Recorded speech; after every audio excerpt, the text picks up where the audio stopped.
Hofbräu Winterzwickl.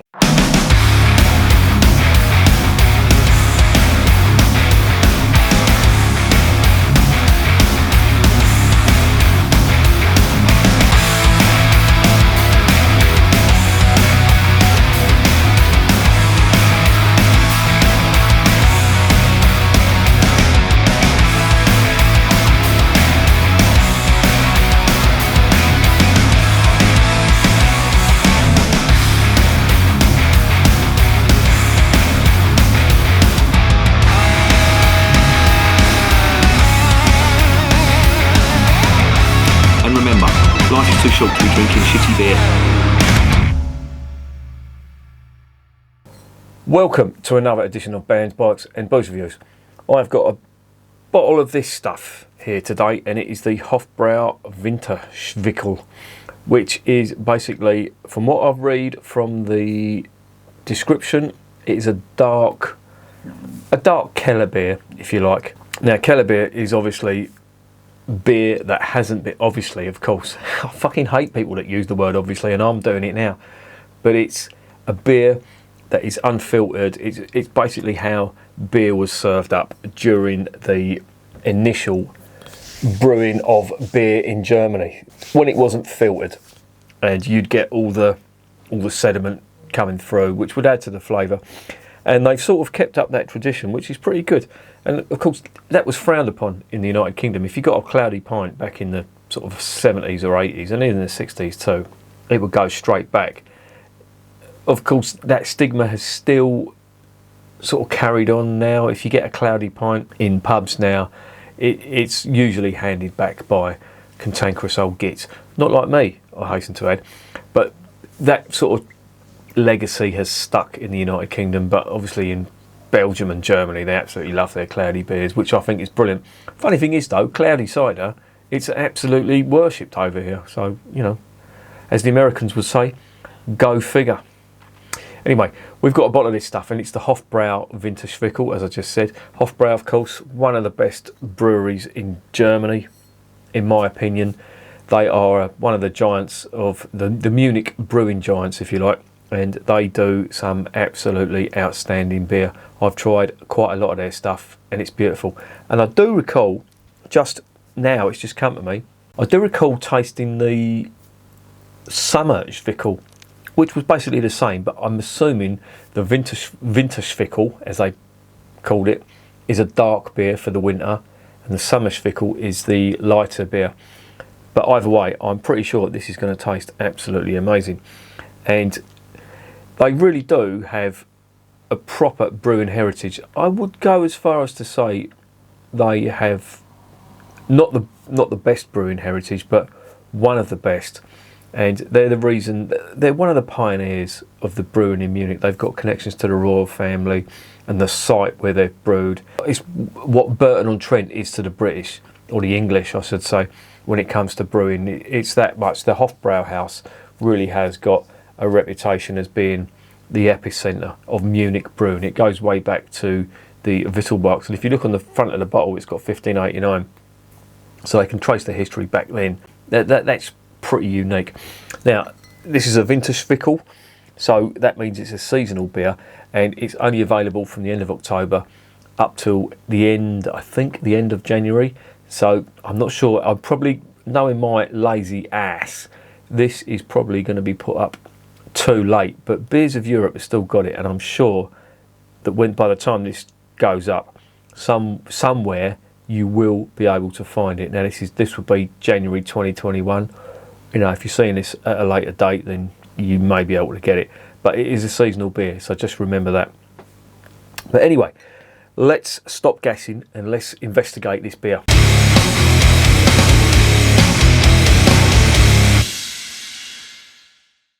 Right, 500ml bottle. It is 5.5%. The IBUs on this are 23, so it's relatively sweet, which is good.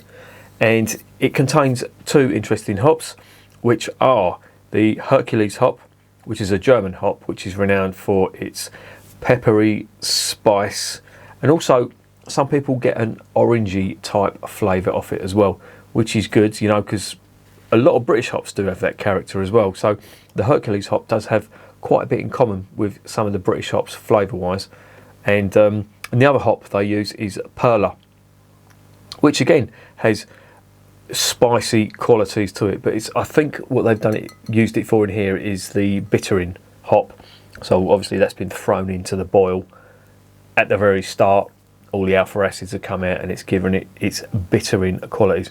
There's also 3 types of malt in this. You've got Pilsner malt, you've got Munich malt, which is, as the name suggests, malt from Munich, and that's used in quite a lot of the really good quality Helleses and Pilsners that come from Munich. You've also got caramel malt, which again is slightly roasted. It's going to give it its dark colour. And then you've got the base malt, which is basically just pale malt. All good, all quality ingredients. And of course, naturally, do I even have to say that it conforms to the Reinheitsgebot? These were one of the first instigators of the Reinheitsgebot from the Wittelsbach family, which decreed the 1560 Reinheitsgebot, which has stood till this day. It wasn't the first purity law in Germany, but it's the one everybody talks about. But there was some purity laws before that as well. Anyway, enough about that. Let's get it open, because I am gasping.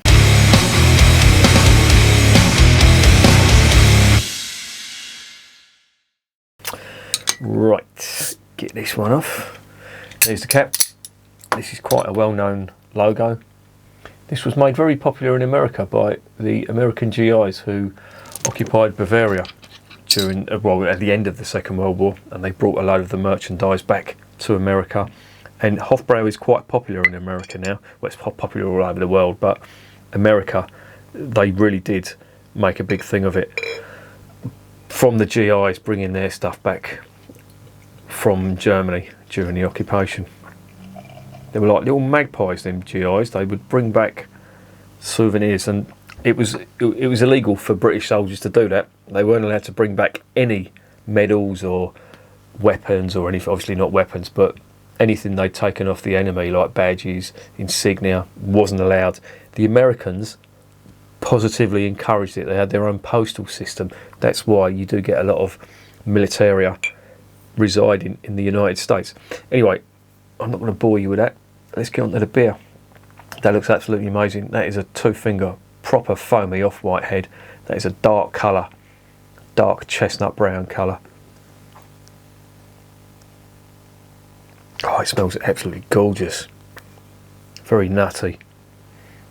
In fact, it's reminding me of the Alt-Bayerisch Dunkel with that beautiful nutty aroma. You don't always get that on these dark beers, but when you do, you know about it, and it tastes absolutely gorgeous. And I'm getting that aroma here. Little touch of sourness on it. I wouldn't have expected anything less, because that's what you get when you have unfiltered Kellerbier. Well, Kellerbier is unfiltered. Zwickel beer is supposedly the younger brother, or the smaller brother of Kellerbier. Zwickel, of course, is a tap. It's like a testing tap that you, or like traditionally, I don't think they do it now. They have massive fermentation tanks, but years ago, when they had the barrels, they would turn the tap, and the brewmaster would take a little sniff of the glass and just try it to see how it was progressing. And that's what a Zwickel was. It was basically beer straight out of there while it was fermenting. Kellerbier would be the finished article that would be unfiltered, and it would go to the various bars, inns and pubs in Germany. So there you go, potted history of what Kellerbier is. And of course it says Naturtrüb on the side of the glass. That is cloudy, very dark beer though, you can't really see that. God, it smells absolutely gorgeous. Lovely and sweet. And I am getting a slight sulphurous type aroma, or sour type aroma, as I said. And that's standard with these type of beers. Right, I'm just going to shut up, because I cannot fucking wait any longer to get this down my fat Gregory Peck.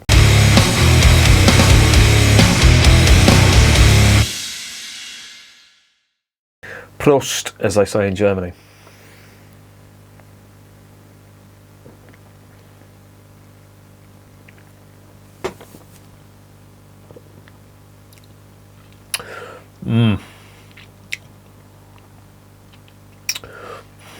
Oh.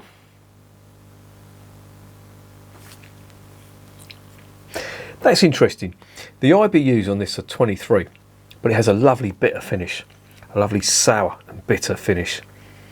Oh, I just noticed there's some residue at the bottom of this, and I should have done this.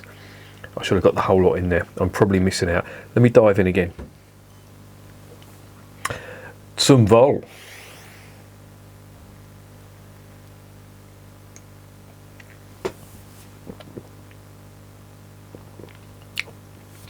And that residue has mellowed it out a little bit. There's a lot of sweetness in that yeast. Oh, and it's just so nice. But again, the hop character you get on the finish, that spicy hop character coming from both the Hercules and the Perla hops, that really comes through on the finish. There is a sourness to it as well, and a nuttiness that you do get from them caramel malts that have been put in here. But it's absolutely gorgeous, and I wouldn't have expected anything less from Hofbräu. They just get things right.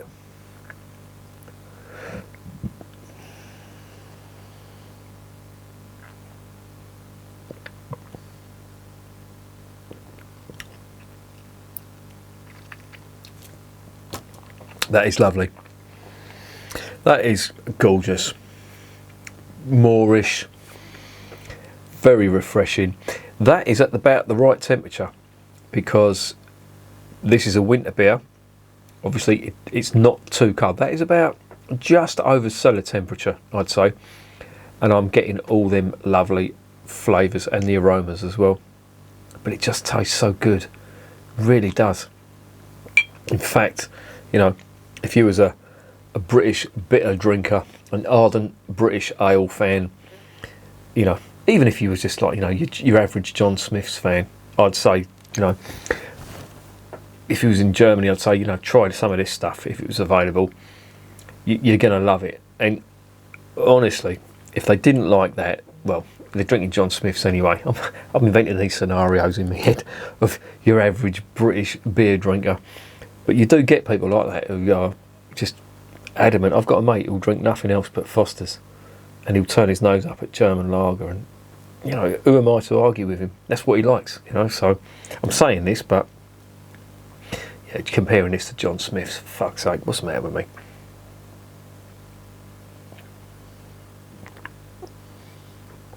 It's really good. It's more than really good. That's fucking outstanding. And again, you know, if you're a fan of brown ale, British brown ale, this is good. It's got a sourness to it that is undeniable, but it's also got that nice bitter finish, but the lovely nutty flavour on it as well. It's an outstanding beer. I cannot say anything else other than that. It's outstanding. But again, it's Hofbräu. What do you expect?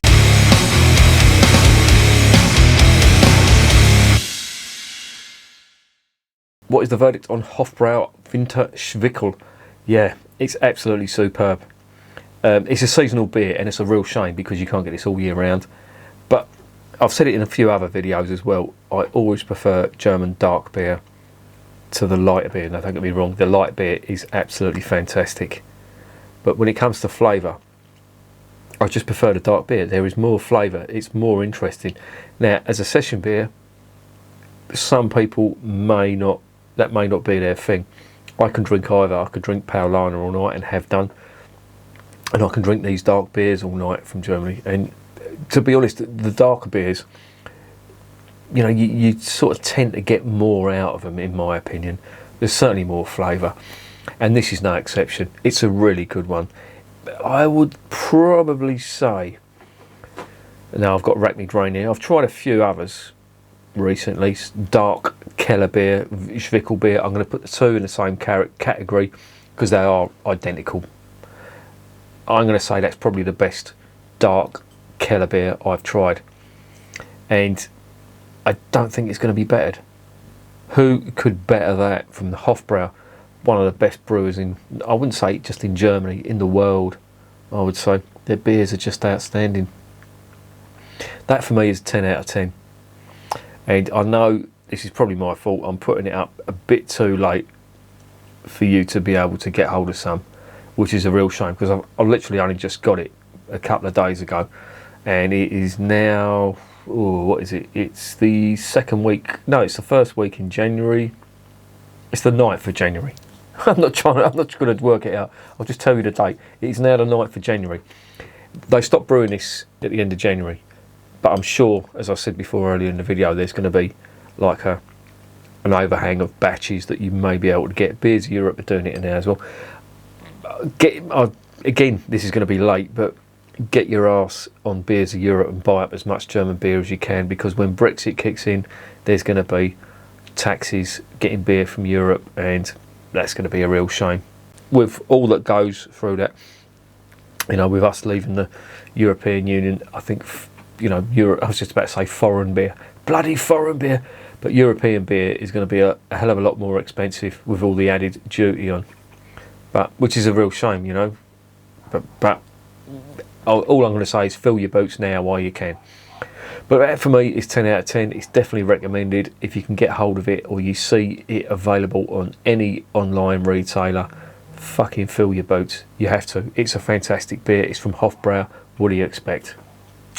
And remember, beer is working class champagne.